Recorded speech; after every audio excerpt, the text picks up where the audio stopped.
कि पठानकोट से गोला बारूद लेकर और वो अगली पोस्टों तक पहुंचाना है।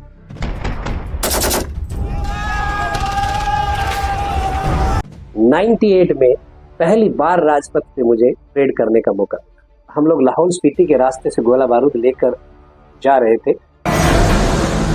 बम्बार्डमेंट की कुछ आवाजें जो आ रही थी, तो उस दौरान मुझे भी ये लगा कि आप लाइफ का क्या पार्ट रहेगा मुझे मालूम नहीं, लेकिन जो भी होगा अच्छा ही होगा। तो एक जवान मेरे साथ जो बैठे थे मेरे साथ, उसने मुझे कहा कि सर क्या रहेगा। तो मैंने मुस्कुराते हुए अचानक से बोला कि हमारी सेनाएं इतनी मजबूत हैं, या तो हम तिरंगा लहराएंगे, नहीं तो उसी तिरंगे में लिपट के हम जाएंगे। और ये एक फौजी की अंतिम अभिलाषा भी रहती है, क्योंकि एक सैनिक जो है वो सैनिक कभी नहीं मरता। सेना में एक बार जाने के बाद टिल डेथ वो सैनिक हमेशा जिंदा रहता है, लोगों के दिलों में जिंदा रहता है, दिमाग में जिंदा रहता है। और शायद यही वजह थी कि मैंने यूनिफॉर्म वर्दी को इसमें शामिल किया कि मैं भारतीय सेना का एक हिस्सा बनूं। बर्फ के अंदर जो ट्रेनिंग थी वो रही, जिसने मुझे बर्फ में चलना लड़ना सिखाया। चलो ओए दब गया ये, निकाल इसको। मैं इसके मीडिया के जरिए ना एक चीज आप लोगों को बताना चाहता हूँ। कभी कभी हमारे जीवन में बहुत सारे उतार चढ़ाव आते हैं, और उन उतार चढ़ाव को कैसे हैंडल किया जाए ये हमें भारतीय सेना में अच्छे से सिखाया जाता है। लेकिन जब हम देश के लिए कुर्बानी देते हैं तो हमें गर्व भी महसूस होता है कि आज हमने अपने तिरंगे के लिए, देश के लिए कुछ कर किया है।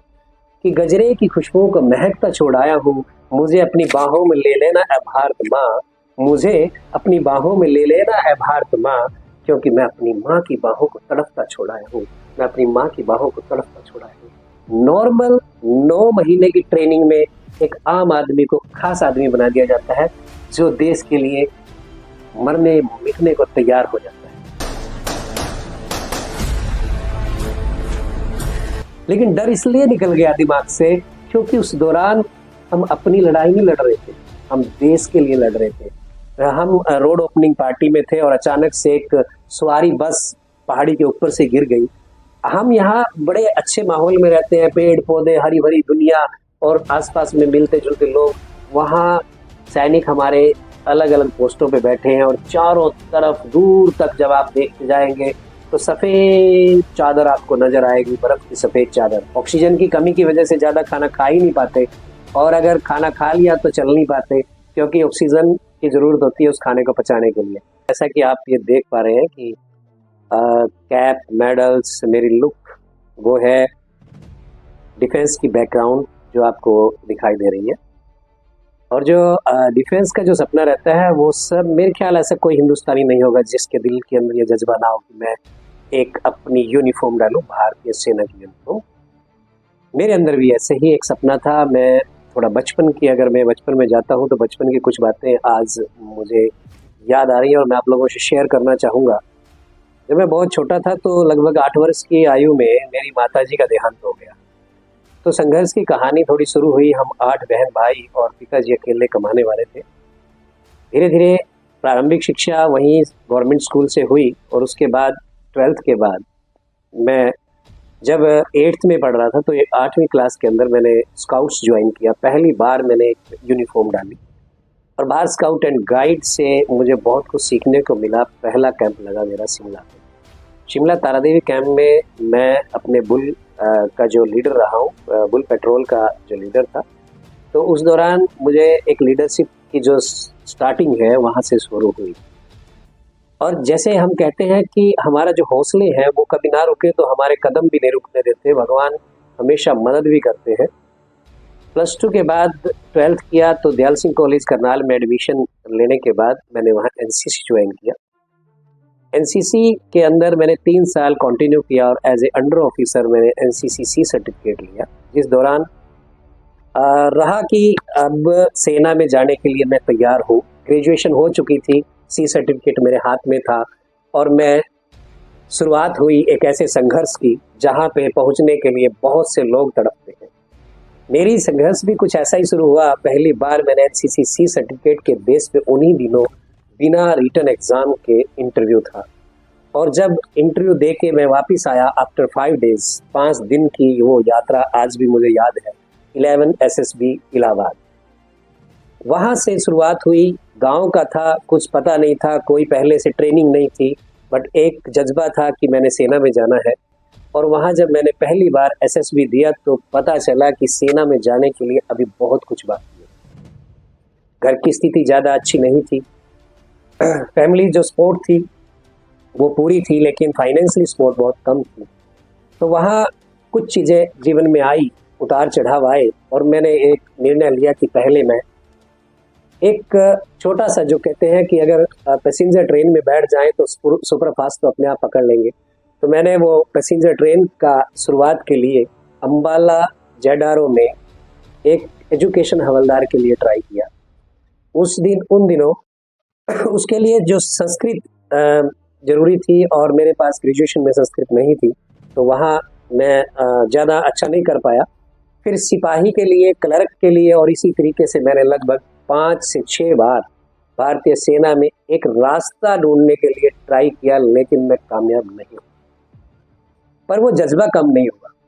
मैंने वहाँ एक प्राइवेट स्कूल, जो अभी मोहड़ी जागीर में है, नेशनल प्राइवेट स्कूल के नाम से है, वहाँ पे मैंने कुछ दिन काम किया। और उसी दौरान मेरी मुलाकात मेरे NCC के कर्नल साहब से हुई, कर्नल अमरदीप सैनी, जिन्होंने जीवन के अंदर अपने तजुर्बे के हिसाब से मुझे परखा, जांचा, और मुझे एक ही बात कही कि आप यहाँ के लिए नहीं बने हो, आप सेना के लिए बने हो। एक सैनिक का जो जज्बा है वो आप में आज भी है, दोबारा से ट्राई करें।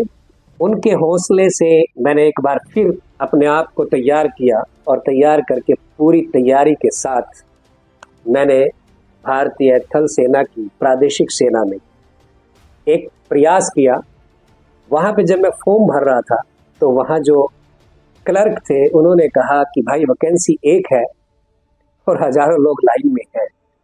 लेकिन अनायास ही मेरे मुंह से निकला कि मुझे कौन सा 10 चाहिए, मुझे भी तो एक ही वैकेंसी चाहिए भाई, क्योंकि तैयारी दिमाग से थी, तैयारी यहाँ से एक जज्बे के साथ तैयारी थी।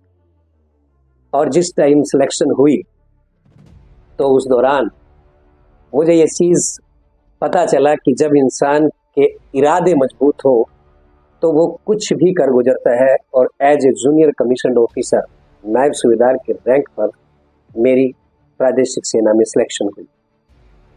डायरेक्ट सेना में जाने का एक अलग ही आनंद था कि मैं चाहता था कि मैं एक अधिकारी बनूं, और मैं सेना में एक अधिकारी बना। तो मैं एक बात इस चीज़ में जोड़ना चाहूँगा कि जब हमारे इरादे मजबूत हो तो हम किसी भी हद तक मेहनत करें, वो हमारी सफलता की सीढ़ी जरूर चुनते हैं और हमारी मंजिल हमें मिल जाती है। और मेरी मंजिल मुझे मिल चुकी थी। मेरी जो यूनिफॉर्म पहनने का, सेना का यूनिफॉर्म पहनने का जो जज्बा था, वो मेरे दिमाग के अंदर जो था वो मैंने आज डाल ली। और उस दौरान मुझे नहीं पता था कि आने वाला समय क्या रहेगा, क्योंकि हम सब एक किताब के पन्ने की तरह हमारी ज़िंदगी होती है, और जिस प्रकार हमें ये नहीं पता होता है कि अगले पन्ने पे क्या है, हमें भी मालूम नहीं होता कि अगली ज़िंदगी का कदम क्या रहेगा। पर इस चीज़ का ध्यान रखें कि जज्बे के साथ जब आगे बढ़ते हैं तो कुछ ना कुछ हासिल ज़रूर करते हैं। तो मैं जब सेना में चला गया, ट्रेनिंग के बाद मेरी पहली जो पोस्टिंग रही वो असम में रही। पहली बार 22 साल की उम्र का as a leader, platoon commander, वहाँ कोर हेडक्वार्टर में मुझे डिटेल कर दिया गया। काफ़ी सारा ये रहा कि एक्सपीरियंस कम था, फिर भी उसके बावजूद बहुत सारा सीखने को मिला। और उसी दौरान 99 से जैसे शुरुआत हुई, 99 में, तो वहाँ हमारी जो एक शुरुआती जो जीवन की जो स्टार्टिंग रही, तो कारगिल के लिए मुझे वहाँ से हमारी जो पूरी टुकड़ी है, उस दौरान कारगिल युद्ध, जो आज आप सबको पता है कि 1999 में कारगिल युद्ध हुआ था, तो प्रादेशिक सेना की इस टुकड़ी को भी एक कार्य मिला जिसमें हमें दिया गया टास्क कि पठानकोट से गोला बारूद लेकर और वो अगली पोस्टों तक पहुंचाना है। पर इसी दौरान ये जो ट्रेनिंग का हिस्सा रहा, मैं एक जो छोटी सी बात बीच में ऐड करना चाहूँगा कि ये जो 26 जैन के ऊपर आप राजपथ पे जो परेड देखते हैं, मेरा परेड का बड़ा शौक था और मुझे एक अच्छा लगा कि मेरा नंबर परेड में पड़ा। और दिल्ली परेड के अंदर 98 में पहली बार राजपथ पे मुझे परेड करने का मौका मिला। जब 98 में परेड के बाद हम वापस पहुंचे तो हम लोग उधमपुर में थे। वहां से हमें डिटेल किया गया कि आप गोला बारूद लेके कारगिल जाएंगे, का युद्ध स्टार्ट हो गया। कम्युनिकेशन के ज़्यादा साधन नहीं थे, लेकिन फिर भी एक उत्सुकता थी कि आज वो मौका आ गया है कि जब पूरी जिंदगी हम ट्रेनिंग करके यूनिफॉर्म डाल के एक इंतज़ार रहता है कि अब कहीं ना कहीं हमारी जब देश को ज़रूरत पड़ती है तो हम उस जज्बे के साथ काम करें कि हम देश को कभी एक कदम पीछे भी ना हटने दें। वहाँ से जो शुरुआत हुई, तो वहाँ जब हम लोग लाहौल स्पीति के रास्ते से गोला बारूद लेकर जा रहे थे, हमारी पूरी जो टुकड़ी थी वो रास्ते में रोड ओपनिंग पार्टी और जो हमारी गाड़ियों की प्रोटेक्शन करती है दाहिने बाएं से, और वहाँ कारगिल तक का जो रास्ता था वो सारा का सारा हमने रास्ते में तय किया। उसी दौरान एक रात के टाइम जब हम लोग जा रहे थे, एक छोटी सी घटना मैं शेयर कर रहा हूँ कि वहाँ पे अचानक से बम्बार्डमेंट की कुछ आवाज़ें जो आ रही थी, तो उस दौरान मुझे भी ये लगा कि अब लाइफ का क्या पार्ट रहेगा मुझे मालूम नहीं, लेकिन जो भी होगा अच्छा ही होगा। तो एक जवान मेरे साथ जो बैठे थे, मेरे साथी, उसने मुझे कहा कि सर क्या रहेगा। तो मैंने मुस्कुराते हुए अचानक से बोला कि हमारी सेनाएं इतनी मजबूत हैं, या तो हम तिरंगा लहराएंगे, नहीं तो उसी तिरंगे में लिपट के हम जाएंगे। और ये एक फौजी की अंतिम अभिलाषा भी रहती है कि मैं अपने देश के इस तिरंगे के लिए कुछ कर पाया तो बहुत अच्छे तरीके से करूं, और अगर मर भी गया तो भी मैं जिंदा हमेशा रहूंगा। क्योंकि एक सैनिक जो है वो सैनिक कभी नहीं मरता। सेना में एक बार जाने के बाद टिल डेथ वो सैनिक हमेशा जिंदा रहता है, लोगों के दिलों में जिंदा रहता है, दिमाग में जिंदा रहता है। और शायद यही वजह थी कि मैंने यूनिफॉर्म वर्दी को इसमें शामिल किया कि मैं भारतीय सेना का एक हिस्सा बनूं। और इसी जो दौरान जब कारगिल युद्ध समाप्त हुआ तो देश के लोगों के अंदर जो जज्बा देखने को मिला, एक आनंद, एक जो अनुभव मिला मुझे, वो बहुत जबरदस्त था। एक जो सबसे बड़ी बात जो मैं अक्सर अभी जो स्कूल कॉलेज में जाता हूँ आफ्टर रिटायरमेंट, उससे पहले भी बहुत सारी जो बातें सेना के अंदर रही, वो रही कि मेरे जो कोर्सेज रहे सेना के लिए, जो बहुत बढ़िया कोर्स होते हैं, मेरा एक सौभाग्य रहा कि भारतीय सेना के उन कोर्स में मुझे हिस्सा लेने का मौका मिला। और उन्हीं के जरिए जो मेरा अंदर का जो जज्बा था वो हमेशा पूरा जाग गया, और हमेशा मैं सेना के, देश के लिए काम करने का जो तरीका था उसमें मेरे बदलाव आता चला। हवास एक सुना होगा आप लोगों ने, हाई एल्टीट्यूड वारफेयर कोर्स होता है, उसके अंदर मैं गया तो वहाँ पे बहुत अच्छा उस कोर्स में रहा। और ये जो हवास का जो कप है आप जो देख रहे हैं, ये वही का एक प्रिंट है। पहली बार मुझे कुछ चीज़ अच्छी लगी कि जो मैं हमेशा संभाल के रखता हूँ इन चीज़ों को। तो ये जो हवास का जो कप है, आज भी मुझे वो याद दिलाता है कि जब मैंने इसकी ट्रेनिंग के दौरान का ये हिस्सा रहा मेरी। और इसी के दौरान बर्फ़ के अंदर जो ट्रेनिंग थी वो रही, जिसने मुझे बर्फ़ में चलना लड़ना सिखाया। मैं एक इसके मीडिया के जरिए ना एक चीज़ आप लोगों को बताना चाहता हूँ। कभी कभी हमारे जीवन में बहुत सारे उतार चढ़ाव आते हैं, और उन उतार चढ़ाव को कैसे हैंडल किया जाए ये हमें भारतीय सेना में अच्छे से सिखाया जाता है। हमारे बहुत सारे सैनिक आने के बाद गुमराह हो जाते हैं, गुम हो जाते हैं, पता नहीं चलता कि ये कहाँ कहाँ रहे हैं। मैं कारगिल युद्ध का हिस्सा रहा हूँ, पर एक चीज़ मैं हमेशा कहता हूँ, कितने सारे कारगिल योद्धा जिनको मैंने ताबूत के अंदर पैक होके आते हुए देखा है। बहुत सारी माताओं ने, बहुत सारे जो आप लोग सुनते भी हो हमेशा कि मैंने तो 6 फुट का जवान भेजा था, अब मेरा बेटा छोटे छोटे टुकड़ों में आया तो मुझे मेरा पूरा बेटा चाहिए। इस तरह की जो जज्बाती बातें जब सुनते हैं तो हमारी आंखें भर आती हैं। लेकिन जब हम देश के लिए कुर्बानी देते हैं तो हमें गर्व भी महसूस होता है कि आज हमने अपने तिरंगे के लिए, देश के लिए कुछ कर किया है। और जैसा बहुत बार आप लोगों ने सुना भी होगा, एक सैनिक की जब अंतिम इच्छा पूछी गई तो माँ धरती को वो पुकार कर कुछ कह रहा था। उसने कहा कि मैं घर पर नन्ही सी चिड़िया को चहकता छोड़ आया हूँ, मैं घर पर नन्ही सी चिड़िया को चहकता छोड़ आया हूँ। अपनी बेटी के लिए शब्द उन्होंने किए। गजरे की खुशबू को महकता छोड़ आया हूँ। पत्नी के लिए जब उन्होंने बोला कि गजरे की खुशबू को महकता छोड़ आया हूँ, मुझे अपनी बाहों में ले लेना ऐ भारत माँ, मुझे अपनी बाहों में ले लेना ऐ भारत माँ, क्योंकि मैं अपनी माँ की बाहों को तड़पता छोड़ आया हूँ। मैं अपनी माँ की बाहों को तड़पता छोड़ा है। इस प्रकार जब एक जवान पुकारता है माँ धरती को, तो माँ उसके लिए हमेशा बाहें पसार के खड़ी रहती है। और यही जो जज्बा है ये हमारे जवानों में है। और आज भी वो लड़ाई का जो हिस्सा मुझे याद आता है, तो हम लोग यही कहते थे कि अगर मरे तो तिरंगे में लिपट के जाने का एक जुनून ही अलग होता है, लेकिन देश के लिए जब कुर्बानी देते हैं तो हम सदा के लिए अमर हो जाते हैं। और सबसे जो जरूरी चीज है इसके अंदर वो है खुद के प्रति ईमानदार रहे, ऑनेस्टी। सेना के अंदर ये सब पहले सिखाया जाता है। डिसिप्लिन जो बहुत जरूरी है, ऑनेस्टी, डिसिप्लिन, और उसके अलावा बहुत सारी जो चीजें वहां सिखाई जाती हैं वो है एक नॉर्मल 9 महीने की ट्रेनिंग में एक आम आदमी को खास आदमी बना दिया जाता है, जो देश के लिए मरने मिटने को तैयार हो जाता है, इस तिरंगे के लिए सब कुछ कुर्बान करने को तैयार हो जाता है। किसी ने मुझे एक सवाल किया कि सर जब आप सेना में थे तो कभी आपको डर नहीं लगा? भाई डर सबको लगता है, लेकिन डर इसलिए निकल गया दिमाग से क्योंकि उस दौरान हम अपनी लड़ाई नहीं लड़ रहे थे, हम देश के लिए लड़ रहे थे। और जब देश के लिए लड़ता है तो डर नहीं लगता, उस टाइम ध्यान होता है कि हम अपने देश के लिए कुर्बानी दें।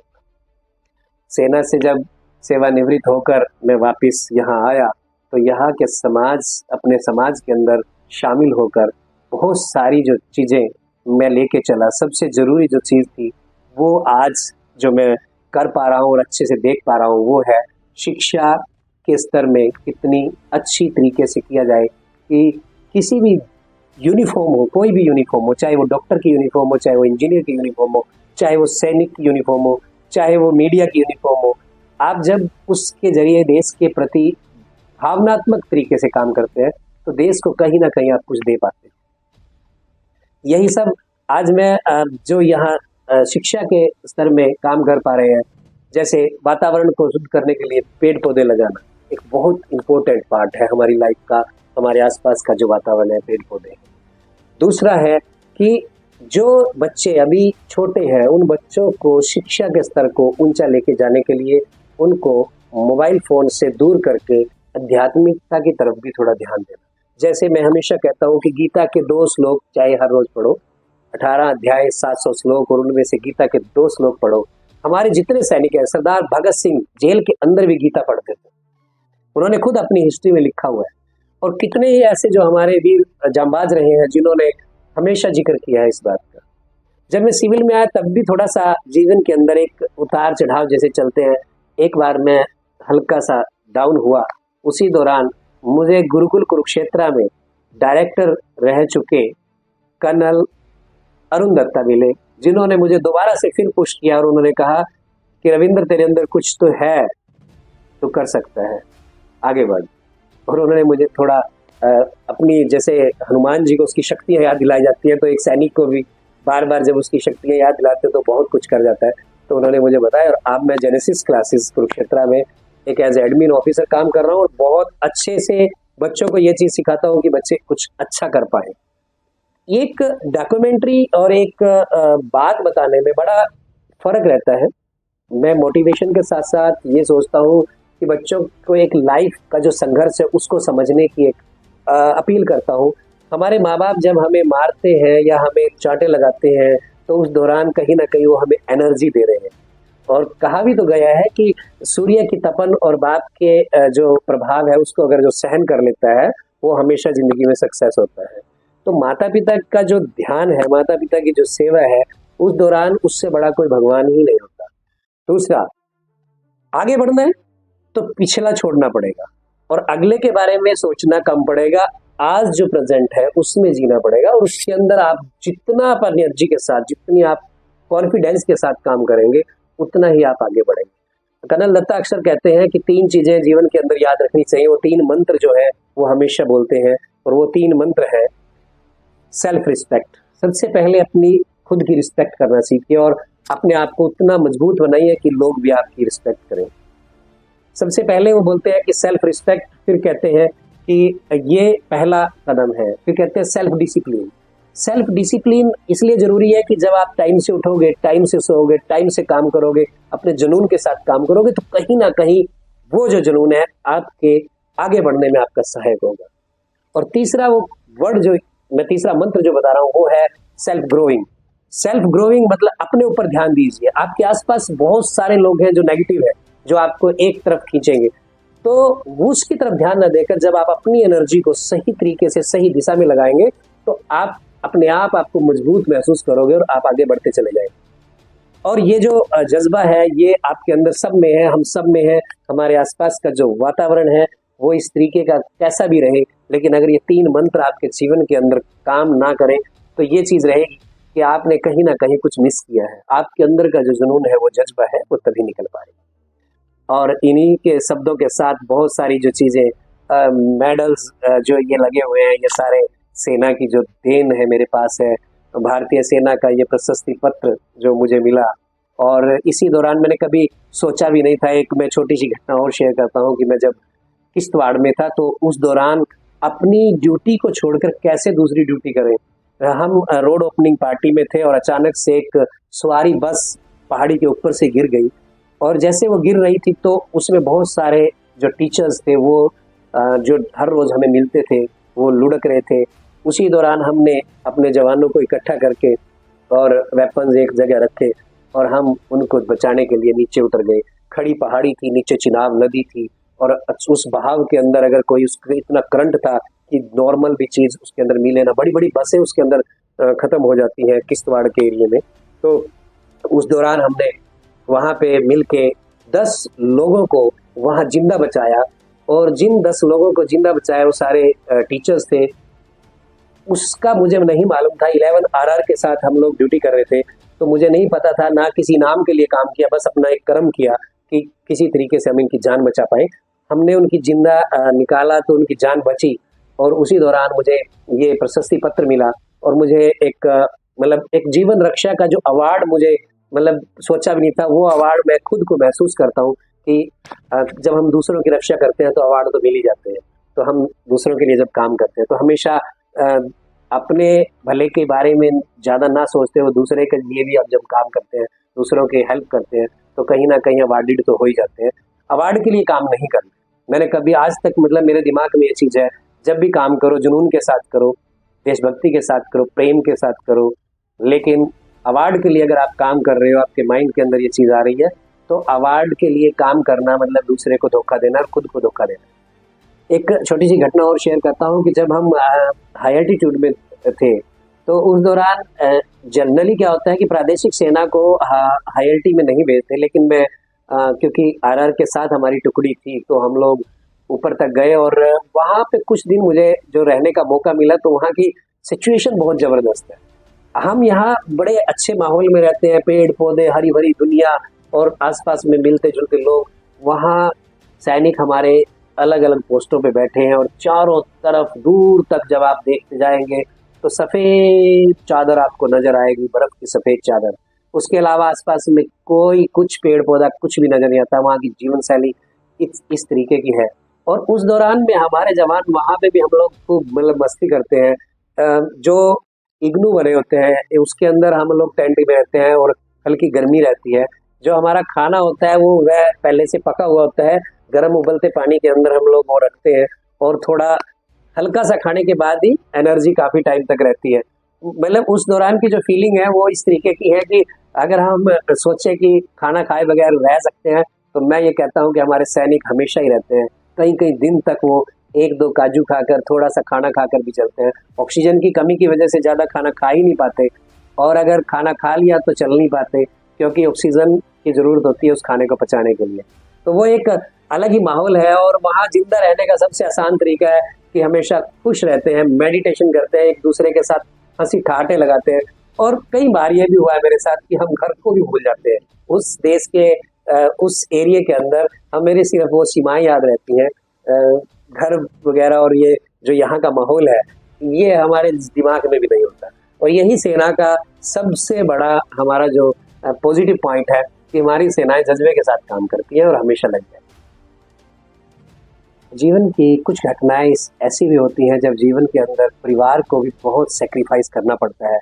एक सैनिक परिवार, वहाँ एक सैनिक जब सेना के उस मुकाम पे होता है कि वो वहाँ ड्यूटी कर रहा होता है तो यहाँ पे उसका जो परिवार है वो भी तो उससे भी ज़्यादा उस चीज़ को सहन करते हुए ड्यूटी करता है, लेकिन उनके चेहरे पे कभी सिकुड़न तक नहीं आती। और ऐसा मेरे परिवार में भी हुआ। जब मेरी ये लड़की देखी जा रही थी तो पापा ने कहा कि भाई एक लड़की यहाँ पे है, पास के ही गांव कुरुक्षेत्र के पास, तो वहाँ पे एक बार देख लो। तो मैंने कहा पापा जो भी आप सिलेक्शन होगी, आपकी अच्छी सिलेक्शन होगी, बोले नहीं फिर भी एक बार मिल ले। तो जब वो मुझे मेरी पत्नी मतलब जो लड़की मुझे मिलने के लिए आई, तो उन्होंने मेरे से कहा कि वैसे तो मैं आर्मी वालों से मतलब बहुत लगाव रखती हूँ, क्योंकि उनके पापा भी सेना से अधिकारी रिटायर्ड है।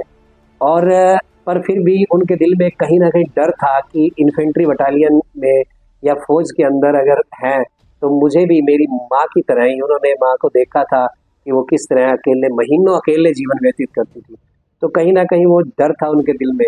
और उन्होंने मुझे ये सवाल किया कि मुझे सब अच्छा लगता है और सेना एक सैनिक से शादी भी मतलब करना चाहती हूँ, लेकिन मुझे ये डर लगता है कि फिर वही जीवन मैं भी जीऊँ जो मेरी घर पे मैंने माहौल को देखा है।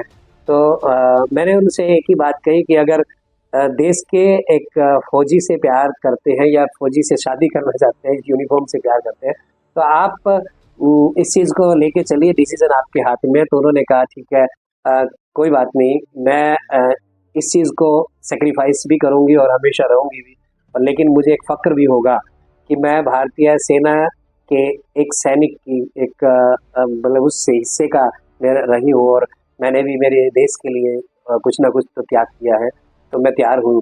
और इस तरीके से जब मेरी शादी हुई और शादी के बाद बच्चे हुए, तो कई बार मुझे ये लगा कि जब हम लोग छुट्टी आते थे तो 3 से 4 महीने बाद जब छुट्टी आते तो बच्चे 2-4 इंच बड़े हुए मिलते थे और हमें मालूम ही नहीं चला कि बच्चे कब बड़े हो गए। तो ये जो सैक्रिफाइस है, ये सिर्फ एक सैनिक कर सकता है कि उसको अपने परिवार में अपने बच्चों से वो प्यार मिल ही नहीं पाता या अपने बच्चों को प्यार दे ही नहीं पाता। और किसी ने वो कहा भी तो है कि बेटा ये जीवन तो मैंने माँ धरती के नाम कर दिए हैं, आपके हिस्से का प्यार मैं अगली बार दूंगा। तो ये एक सैनिक की हमेशा रहती है। कहीं ना कहीं भारतीय सेना में होना गर्व की बात भी है, और ये बहुत सारे जो सेक्रीफाइस उन्हें करने पड़ते हैं ना, ये भी काबिले तारीफ रहते हैं। और अंत में बहुत सी बातें रही, बहुत कुछ हमने बताया, लेकिन आज भी मैं एक जज्बे के साथ हमेशा बोलता हूँ,